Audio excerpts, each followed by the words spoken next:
Hey, everybody. Welcome to Moment of Clarity. Moment of Clarity number 70. Yes, that teaches you kids out there, if you work hard and you do these every single day, except sometimes, you too can get to Moment of Clarity number 70.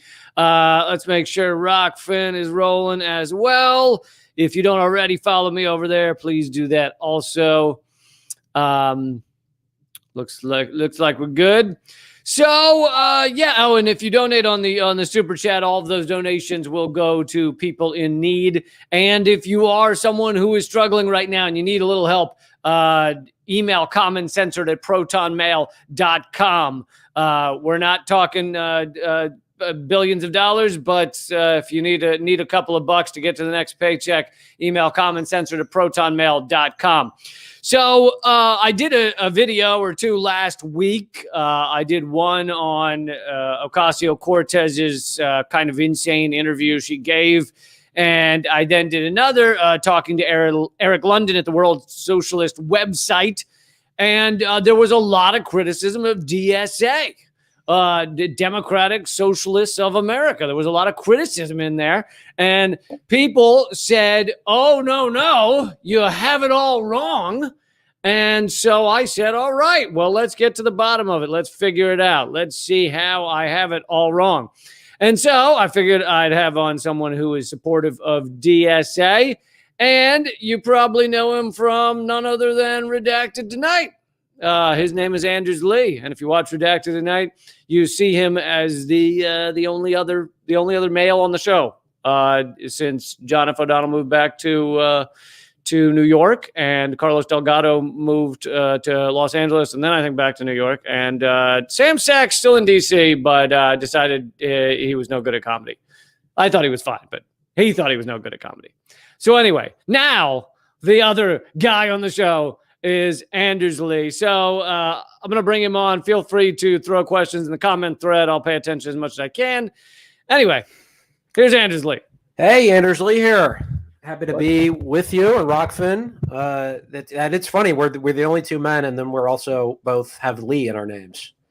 Yes, and we have a Natalie, which means right. I only hire people with Lee in their name. Naomi somehow squeezed in. I don't quite know how she got. She has a silent L at the end after M.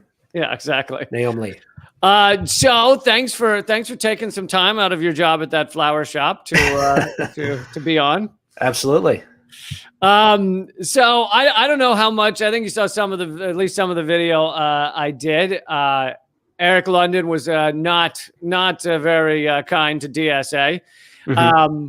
I am coming from the standpoint, and I'll just throw this out there, that I support a lot of what DSA supports, and I think that a lot of DSA members or the people I talk to have their heart in the right place. So I'm not saying, fuck everybody with DSA, you fucking losers. I just I wonder about the theory of change, whether DSA can actually create change or whether it is meant to funnel people back into the Democratic Party. Let's just we'll start kind of broad, and then we'll sure. narrow it down. What are your views of DSA? Well, I got involved in DSA in about 2017, following what's known as the Trump bump, which was sort of after the Sanders campaign ended and Trump was elected. DSA was, I barely even heard of it. It was, I think, a 2,000 person organization, and then it just exploded in membership after Trump was elected. And for the past 4 years, it's been growing pretty steadily. It's now at nearly 100,000 members. But that can't be a defense, because cancer grows as well, Cancer does, but yes, and I'm sure that's something that's been said on the World Socialist website as well. But I think something that's important to remember is electoralism is a big part of what DSA does. They make no apology for that, nor should they. But there's also a lot of other stuff that doesn't really have to do with elections. I would suggest people check out Stomp Out Slumlords here in Washington, D.C., which just released a report about what they've accomplished over the past year since the pandemic started. So this is what, a like DSA subcommittee or Yeah. something? Or? Yeah, so it's a really big organization relatively, and there are working groups, there are caucuses, there are sections, and a lot of different sub organizations that I won't bore people with the minute details of. But Stomp Out Slumlords is a DSA working group, and they've been able to accomplish locally a lot of really important things. They've made it so there have been no evictions in DC proper over the past year. They've avoided rent increases citywide. I don't know if DSA can take credit for no evictions so far, but well, the organization protesting certainly helps. But well, so what they have done is before the pandemic, they were primarily a protest organization. The tactic was an activist model, and they've slowly been moving from that to an organizing model. So they've been building a tenant union. They've been connecting people in different buildings and built a real citywide tenant movement. And some of that has involved working with the state. They've gotten the council, and it is a coalition, right, to do things. But they've also targeted buildings specifically and gotten people to go on rent strike. They've defended people from eviction, and that's just one thing. City to city, state to state, DSA already has accomplished quite a bit. So I've been at some of those protests, some of the rent strike protests, and I know there are a lot of tenants organizations. Not all of them are DSA. So does DSA works with these other tenant organizations? But do they make a big deal out of the fact that they're DSA, or they just show up and say, "Let's not have evictions"? I mean, I guess they would probably do a little of both, right? It's coalitional, but it's also they want people to join Stomp Out Slumlords, and they've been able to get a lot of people to do that. So I guess it would be a little of both, because really what this is just not. I mean, the organizer Jane McAlevey has a really key point that I keep going back to, which is that mobilizing is important. Mobilizing is getting the people who are already on board to show up and scream and shout and block physically whatever needs to be done. And that's a good thing. But we also have to organize. We also have to bring new people into the movement. And I think that is something that we've been able to do. It takes a long time. I agree with that 100%. But do you bring all these new people into the movement and then say vote Democrat? Or because they've been around, DSA's been around since 1973, I think. 83. And do they always? I don't really know their full history. I honestly hadn't heard of them until 2016, I think. Mm-hmm. Yeah, me neither. And do they all? Is it all about? Do they always endorse just Democrats, or is it? No. Would they endorse people on other socialist platforms? Yes. There's been several situations where they have endorsed people who are running against Democrats. In probably most cases they don't endorse. So a DSA endorsement, and this was not always the case, right? So if you mentioned the history of DSA, Michael Harrington, his perspective on things is a bit different from what I would say the mainline DSA position is now. And I should be be sure to point out, DSA is a Big Ten organization. So there are people who don't want anything to do with the Democratic ballot line, who are in DSA doing all kinds of great work. There's no, one DSA official. I mean, there are elected people in the political committee who have positions, but there's no required litmus test or belief that has to do with the Democratic line or anything like that. So in most cases, they don't endorse, right? A DSA endorsement now means that the full force of the organization in that locality is going to be behind the campaign. So we don't want to just do paper endorsements. It's an actual commitment. And to do that, there is a pretty high bar for the candidates that are endorsed. They have to be socialists. And a lot of those people, yes, have been running on the Democratic ballot line. But this is something that I want to be sure to explore a little bit, because I think, and this was definitely a view I was sympathetic to for a long time. It's that, you can't be tainted by the Democratic Party. They've got their tentacles and everything. And we're just, we're going to be sheepdogged into the Democratic Party. And I think that kind of misses what the Democratic Party actually is, what parties are in a first past the post system like we have in the United States. There is a Democratic establishment, right? The network of donors and party leaders. But ultimately, they have plenty of institutional power, right? Ultimately, they have no legal power or authority over who runs in Democratic primaries or who runs in party elections. When you They want said, well, in terms of the presidential nomination, they said in court that they could pick the presidential nominee in a closed room. And the judge didn't accept that, though. That's what they said legally. That's what they tried to make. No, the judge didn't throw that out. The DNC still believes they have the legal right. They still believe they have no legal right to have a fair primary. I mean, they might believe that, but unlike a lot of countries, the United States, when you want to run for office, you want to run in a Democratic primary, you don't go to the national or the local Democratic headquarters and say, hey, I want to be a candidate, right? You go to your state board of elections or your local board of elections. It's run by the state. It's not run by the party. There are caucuses, right? But this is a unique thing to the American system that I think we have to be able to understand and take advantage of. There's no litmus test when you sign up to run as a Democrat, as a Republican, or whatever, for what you believe. When you sign up to run as a Democrat, they don't ask you, are you a capitalist or you're a socialist? It's a ballot line. I think this is an important dichotomy to understand. There's the institutional Democratic Party, and then there's the ballot line, and that's for the two-party system in the United States. You look at David Duke in the early '90s, who won the Republican nomination. There's nothing the party establishment could do about it, right? They were saying, "Don't vote for this guy, don't vote for this guy," but legally, he had the nomination. There's nothing they could do. So that's the reality of American politics, and I think Well, the Democrats have successfully rigged it to stop Bernie Sanders twice in a row. So it's not that they can't do anything.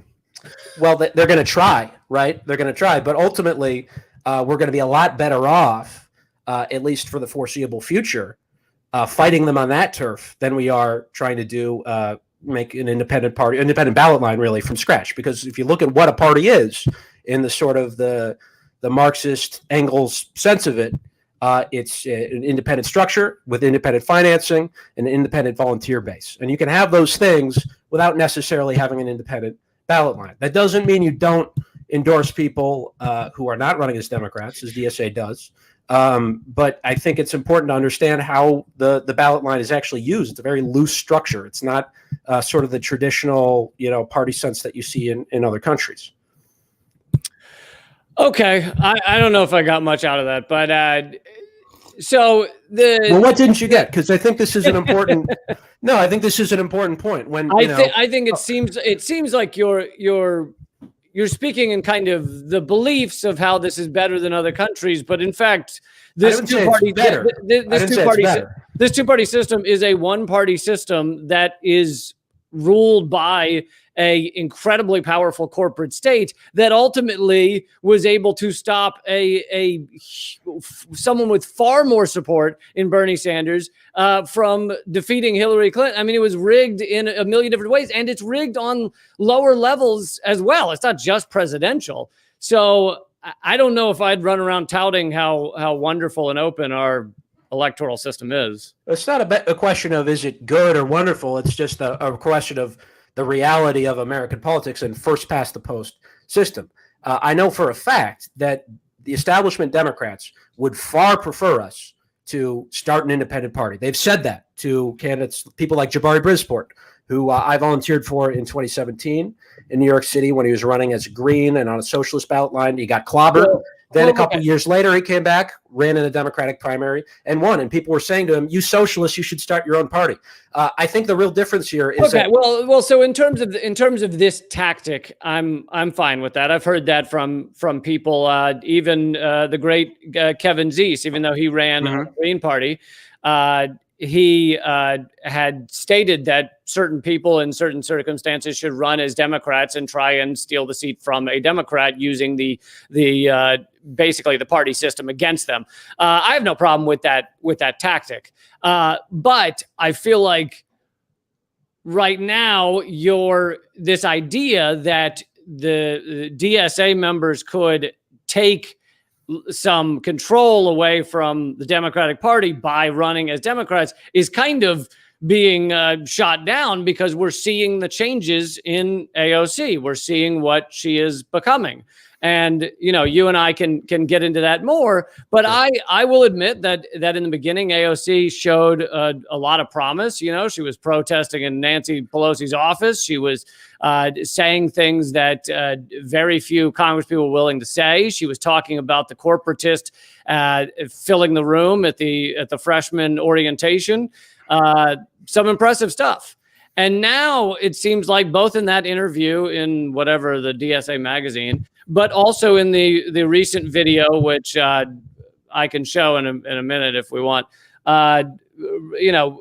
where it's these full-throated defense of Biden, who is, it's not really debatable that this guy is a phenomenal war criminal who has locked up more people of color than perhaps anybody in the history of this country, if you look at his crime bill.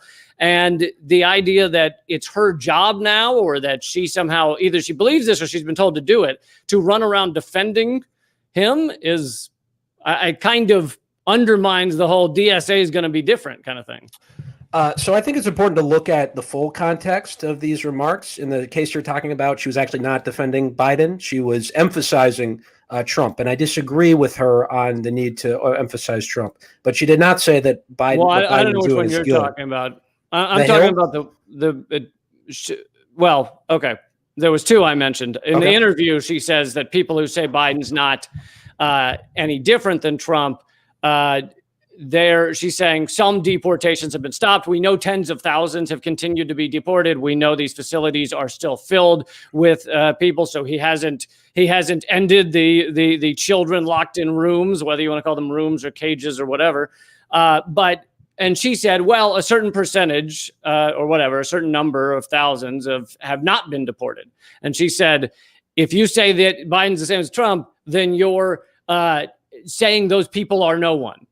But to me, that kind of argument is like, and I'm sorry to use the cliche example of the Holocaust, but it's like a new Nazi guard gets in power and he only kills 95%. So let's run around with banners saying, yay, not new Nazi guard. That's, to me, that's laughable. I mean, I'm not a big fan of Hitler analogies in general, but I think we need to actually look at the context. Well, right? as a Jew, it was in my contract. I had to bring it up. Okay, you're allowed to. I'll try to figure something out about Irish people I can throw in here.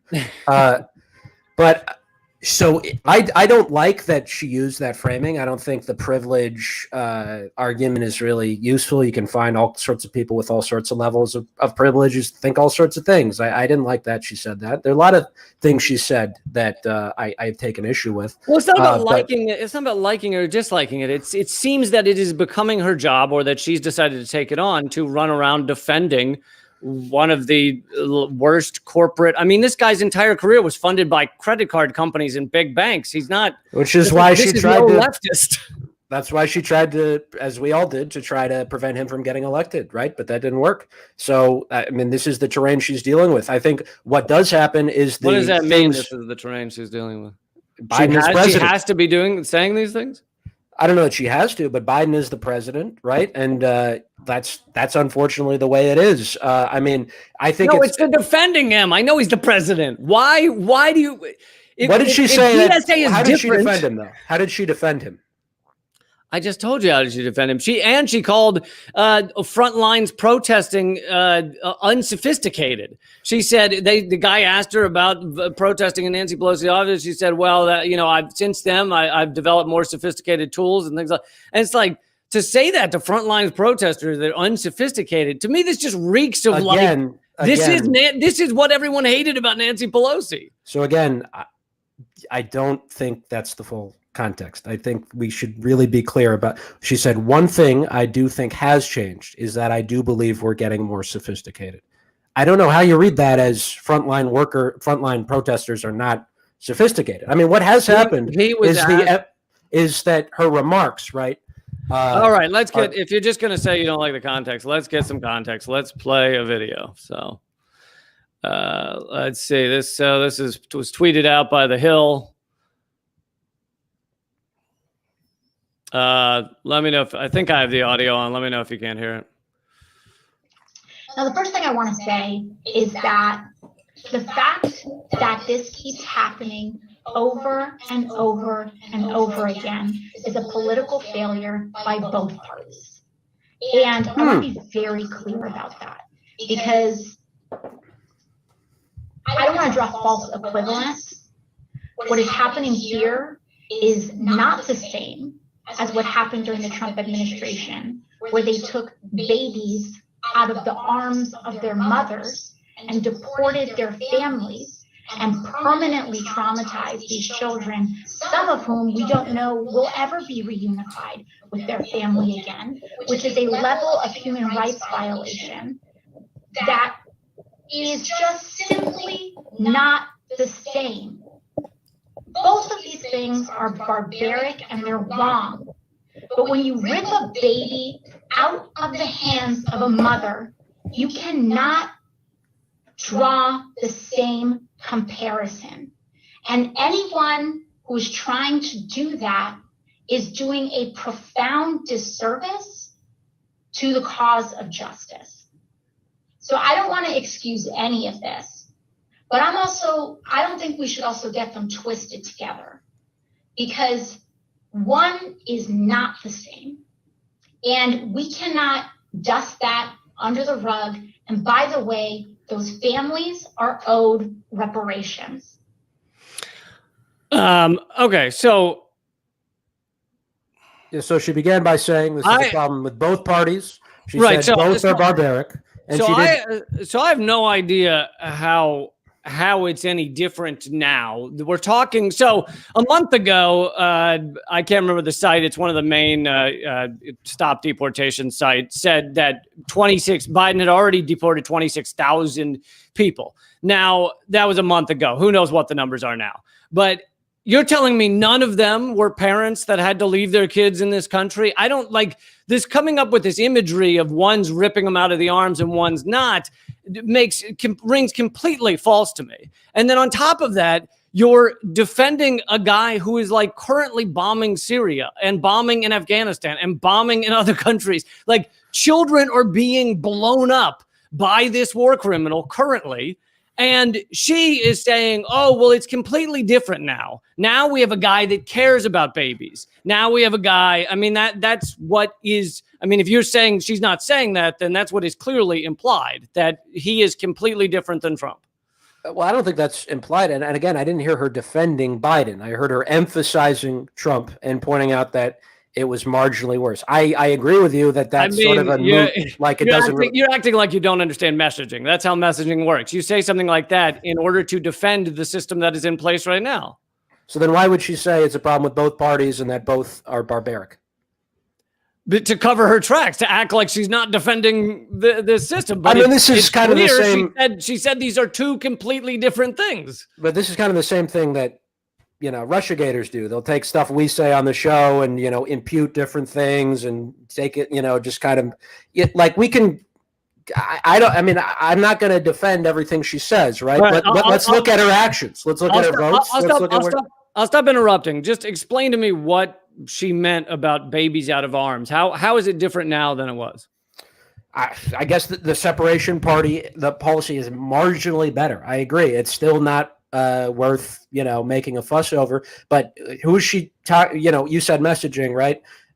Maybe she's talking to the Democratic base who hates Trump, right? And again, this is one comment, and I think what happens is that things she says that the left may not like, we may not like the emphasis or the framing. Those get blown up on social media, right? And then we miss the other stuff. She put out this video. Right, but it gets shared and shared again. This is evidence. It's not like we've got cameras in her bedroom. But it gets shared as this is evidence. AOC is a sellout. Nancy Pelosi is whispering things in her ear and telling her what to do. And we're missing all the other points in which she's challenging the Democratic establishment head on. Well, but it seems like that challenging has decreased, right? At one moment when she first got in there, it was, I'm not voting for Nancy Pelosi. She is everything that's wrong with, this party, or however she phrased it. And then it was Nancy Pelosi's the mama bear, and she did vote for her this past time. So does that not seem like a shift? I mean, not really. She ended up voting for Pelosi last time too, and there were just the other option was Hakeem Jeffries. So you either have Nancy Pelosi, who's going to retire probably in 2 years, and you have another shot at a more progressive speaker, or you have a center right hack who's going to be in there for time immemorial. Those were the choices. I mean, they're both hacks. It doesn't. But I'm saying is if Hakeem Jeffries is the Speaker of the House now, which is I guess what you're saying she should have done, then we wouldn't have progressives would not have a chance at taking the speakership for another 10, 20 years. Well, I can't wait to see when these amazing progressives take the speakership. Well, I mean, when's the Greens going to take the speakership? When's the Movement for a People's Party going to take the speakership? Well, it doesn't just have to be about third parties. I wanted to talk to you about DSA. I mean, yes, we could argue third parties are not achieving a lot right now in a completely rigged system, but that's not really what. Well, so if you admit it's rigged either way, right? So why not take the path where the proof is in the pudding, that where we've seen we can at least win. What is the proof in the pudding? Actually winning power in seats. So you said you wanted to talk about her actions. So what are the actions that have really impressed you? Well, so in that interview she did with Democratic Left, there's a video they linked to where she goes through all of her accomplishments over the past 2 years, because lest we forget, she's only been in office for 2 years. And there's a video. They say try to list your accomplishments in 2 minutes. It takes her 4 minutes to list all of them. Give me the best ones. So prescription drugs, she got the cost of AIDS drugs reduced. There's a lot of different stuff. She's opposed the NDAA several times. But look, this is not real. This is what I think we've gotten, and this is partially my fault, getting sidetracked on the AOC discussion, right? Because I agree. I don't want it to be all about AOC, okay, but because she's done things I disagree with. To be clear about that, but we got to look at the bigger picture. And in any sort of social movement, there's going to be contradictions. There's going to be challenges. There's going to be trade-offs and compromises. That's just part of achieving social change. True, but I think these things often become an AOC discussion because she is one of the most famous Democrats of about three that people can average, the average people in America can list. And she is the only, there's 4 DSA members in Congress, and she is by far the most famous. So the reason it becomes a conversation about her is because I guess she ends up being the example of how things are going to be different if we support Democratic Socialists of America. So then it kind of ultimately ends up getting pushed towards what has AOC done for us kind of conversation. But we can also, I also do want to discuss DSA in general, which we've done a little bit. So it's right there in the name, Democratic Socialists of America. The Democratic Party proudly says they're a capitalist party. What do you mean by that? Oh, Nancy Pelosi was asked in that town hall. I mean, it's a kind of famous clip now. Town hall. Is that Nancy Pelosi or is that the entire Democratic Party? She said we are capitalist, and she meant it was clear that she meant the Democrats are capitalist. I don't know whether they put it in their platform or not. I mean, I can imagine it would be assumed. I imagine they don't need to put it in their platform. But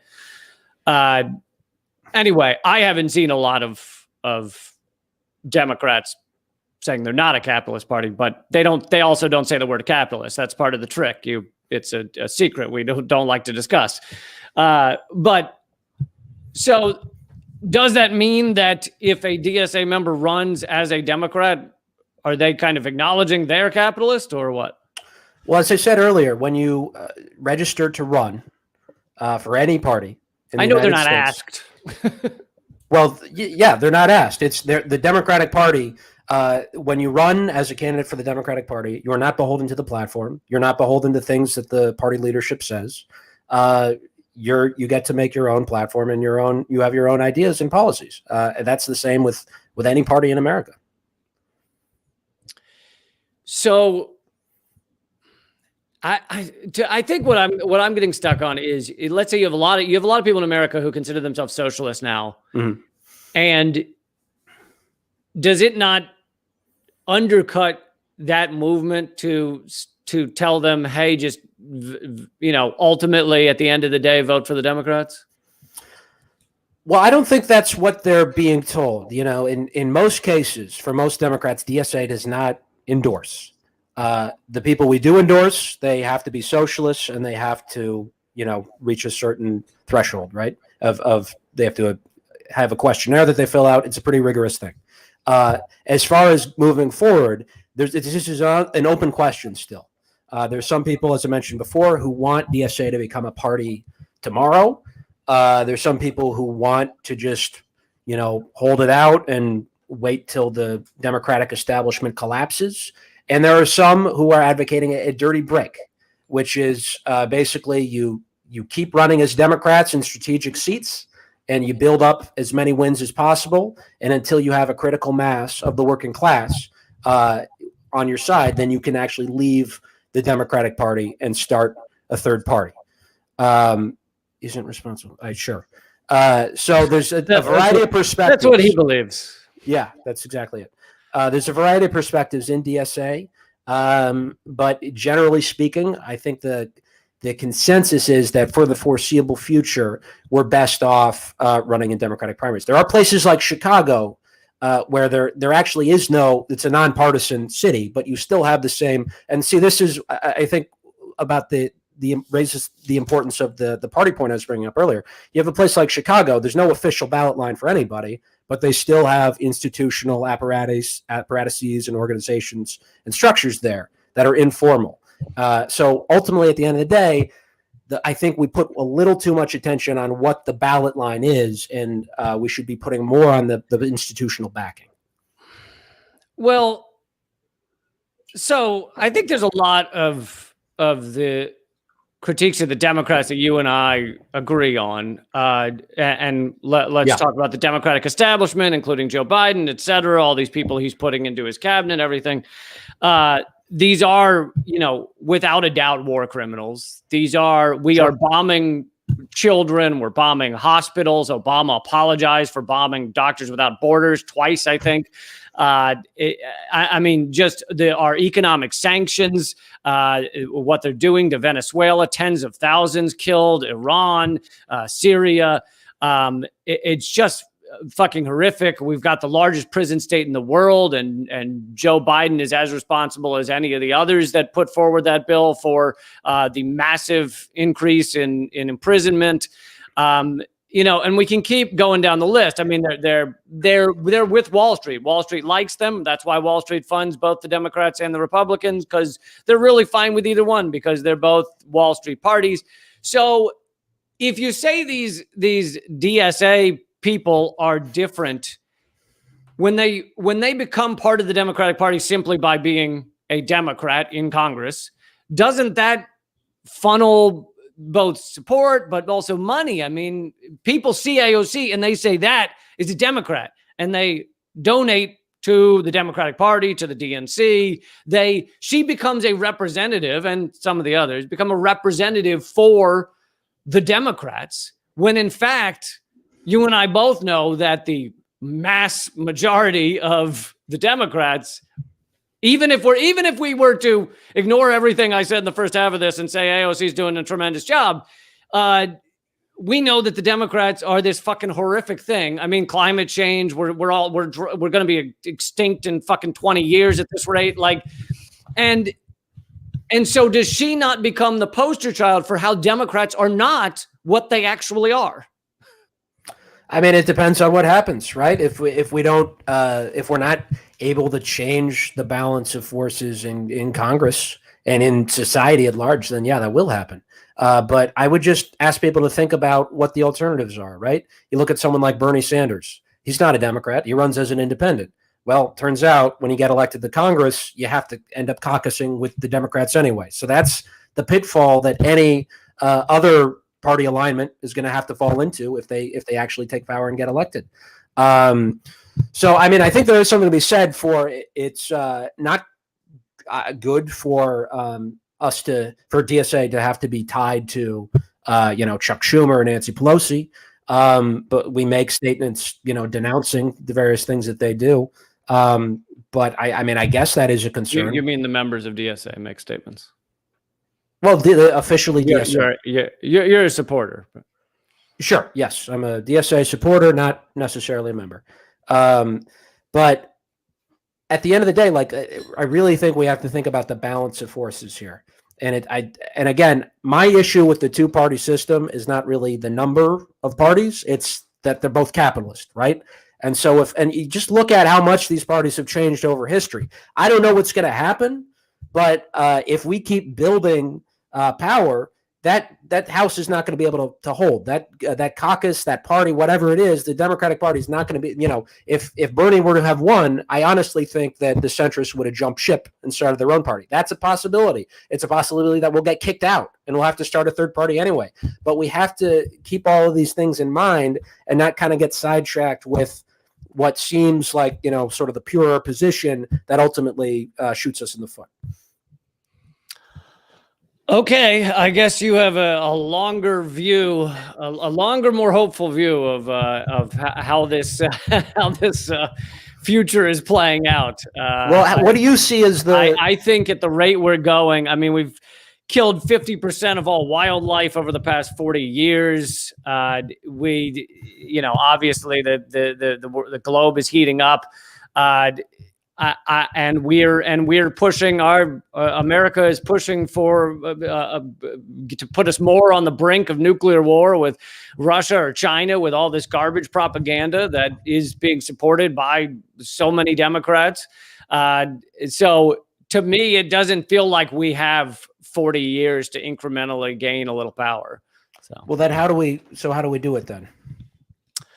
Because I agree, we got to blow up the system. But if I thought that there was some other way to do this, then I'd be on that. Just full disclosure, I used to be an organizer with the Green Party, or I helped Jill Stein get on the ballot in Minnesota in 2012. I've voted, most of the times I've voted have been for Green and for minor party candidates. If I actually thought that was the way to do it, then I would be on that team. But so far that hasn't worked, and we're getting a strategy that is starting to make some momentum. It's not perfect, but it is the best of many bad strategies.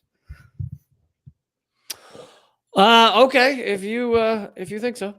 I like, honestly, like, if you want to give Ocasio-Cortez the benefit of the doubt and say she is everything that a politician could ever be and more, and ignore whatever qualms, it still feel, even in that scenario, the best light, it still feels like she's being used as this poster child to prop up a completely corrupt corporate powerhouse.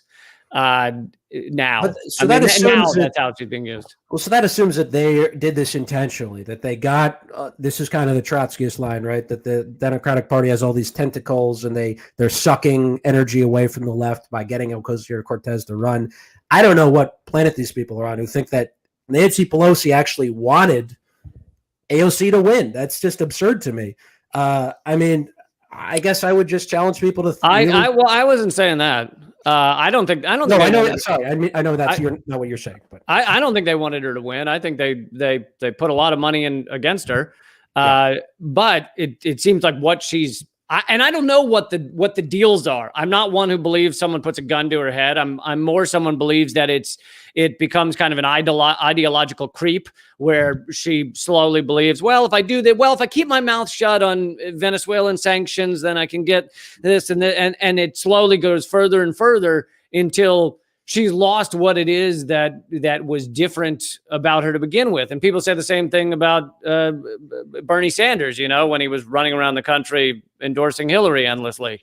It's like, how did we end up here? And how do we always end up here? Right. So I think those are all valid concerns. And I should add too, I thought I really did not, I hated her statements on Venezuela.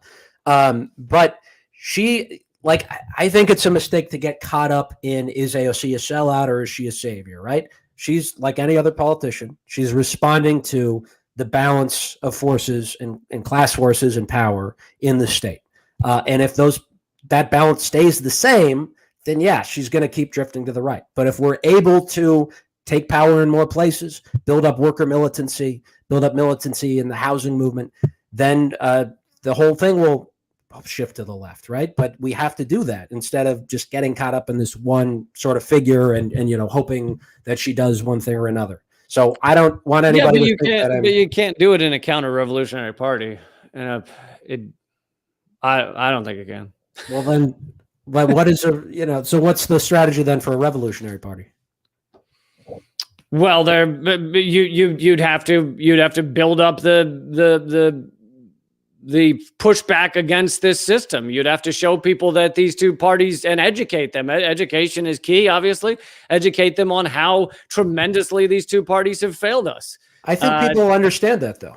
I think most Americans intuitively do not like the two party system. Right. So how many of them understand that and then go, but AOC?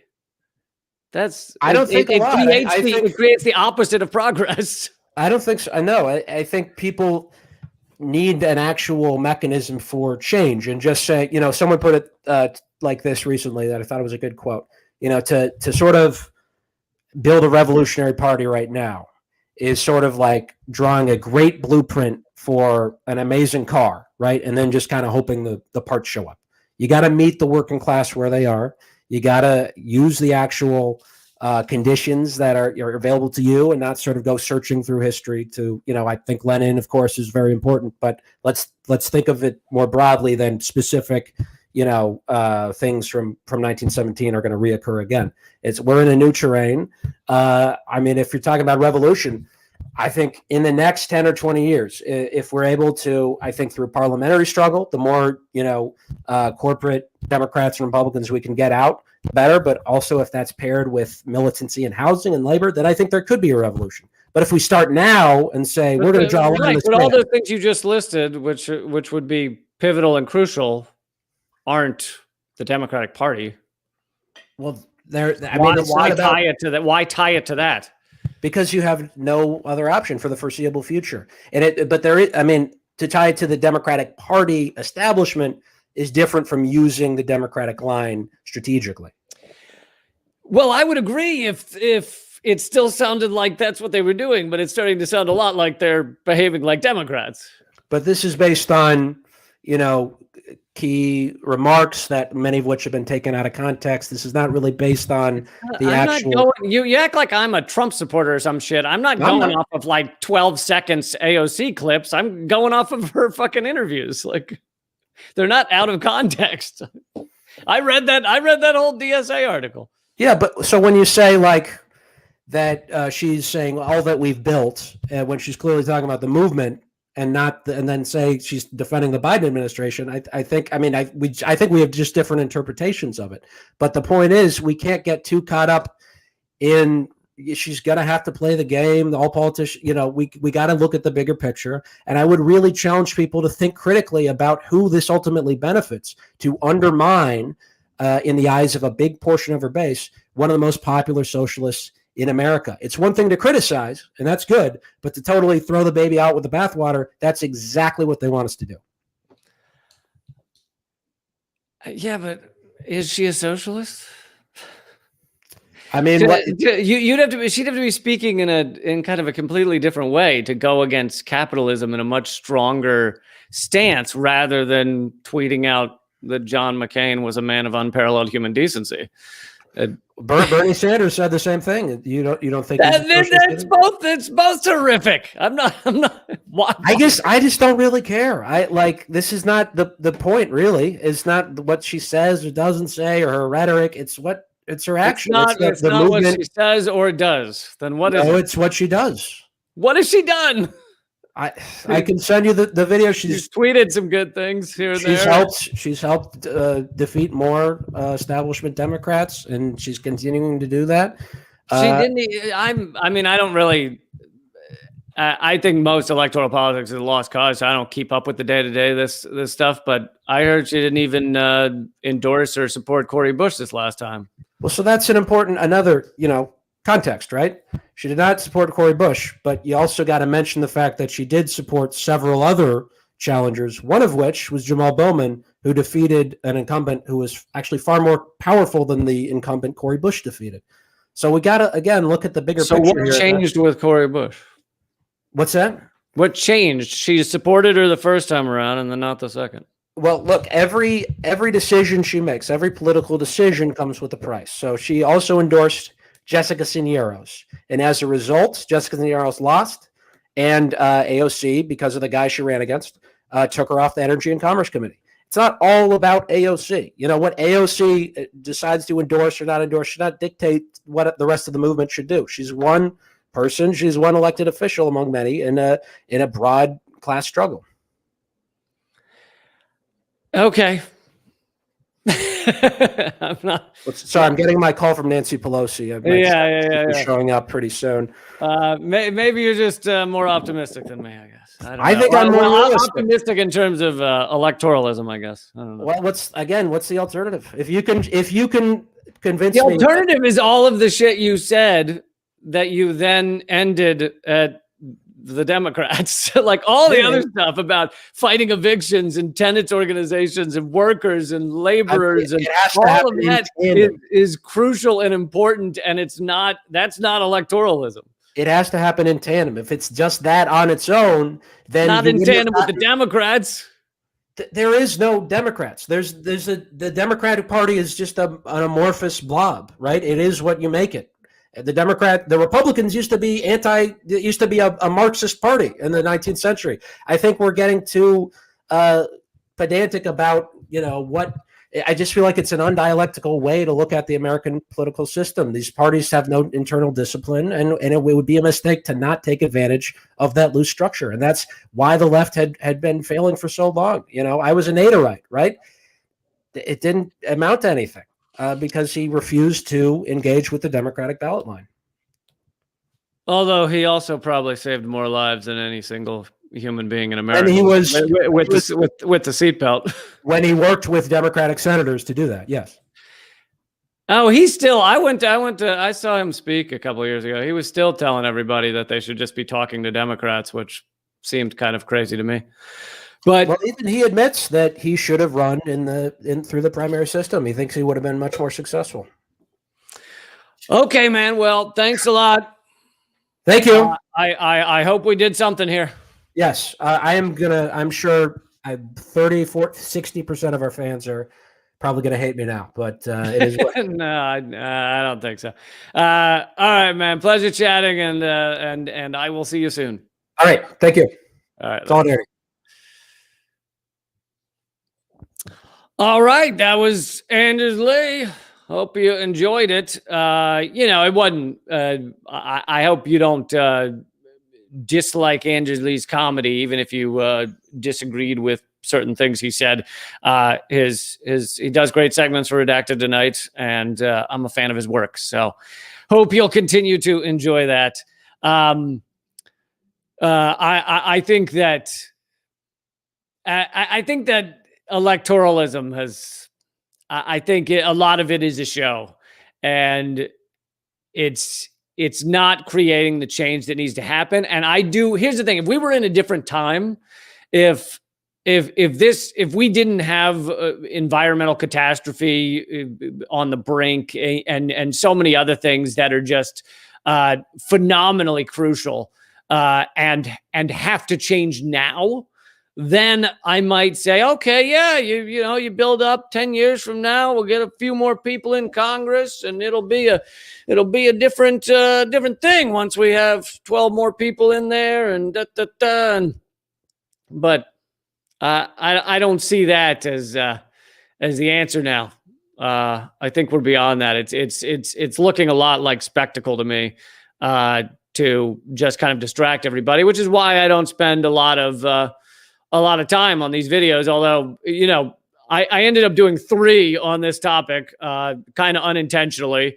I did 1 and then got contacted by the author of the article. So I said, all right, well, why don't you come on and talk about it? And then many of you are fans of DSA. So I said, all right, well, let's get the other side of things. So that's why I brought Anders on. So although I've done 3 videos on DSA and AOC and all that shit, that's not normally where I spend my time, because I don't think that's what's really important in creating change and helping people at this point. I've said before that, yes, you should vote. Voting's important, but it should be 5% of what you talk about in your day-to-day. My favorite study to mention, perhaps the most mentioned study on Redacted tonight and my other stuff, is the Princeton study showing that looking at thousands of policy initiatives, policy topics, they concluded that nothing gets through Congress that does not align with corporate interests. If Americans want something, it doesn't fucking matter. It all comes down to what are corporate interests. There are some things occasionally that Americans get, like $1,400 checks or whatever, but that's when it aligns with corporate interests. So if that's the case, then all of this bickering about what AOC said or Ted Cruz did or this or that is kind of moot. If the Congress is not doing anything that Americans want. It's a busted, corrupt system that is completely bought out, in my opinion. And in the opinion of a massive Princeton study that looked at, basically every policy initiative and discussion over the past 20, 30 years. So that's why I come down where I stand. And going forward, I plan to soon have, because we've had someone critical of DSA, we've had someone supportive of DSA, and now I'm gonna and I've had Green Party people on here before, but I'm gonna have someone on from PSL to discuss PSL and how they're different and what their view on these things is. That will be in maybe a week or two, but anyway. Thank you guys so much for joining. Please check out my podcasts. They're called Government Secrets and Common Censored. If you are struggling right now and $100 or so roughly would make a big difference, email commoncensored@protonmail.com. If you can't get your gasoline for your car or in order to get to work or something, then email us there, and all of the donations, I realize I don't think people were donating on this feed, but we do a big one on Sunday where we collect donations, and all of those donations go to people who are struggling. The new Redacted tonight can be viewed at leecamp.com. And if you want to support my work and the podcast and stuff, that's liberapay.com/leecamp, liberapay.com/leecamp. Okay, everybody, I'll see you tomorrow. I do these every single day, except sometimes. Talk to you later. Keep fighting.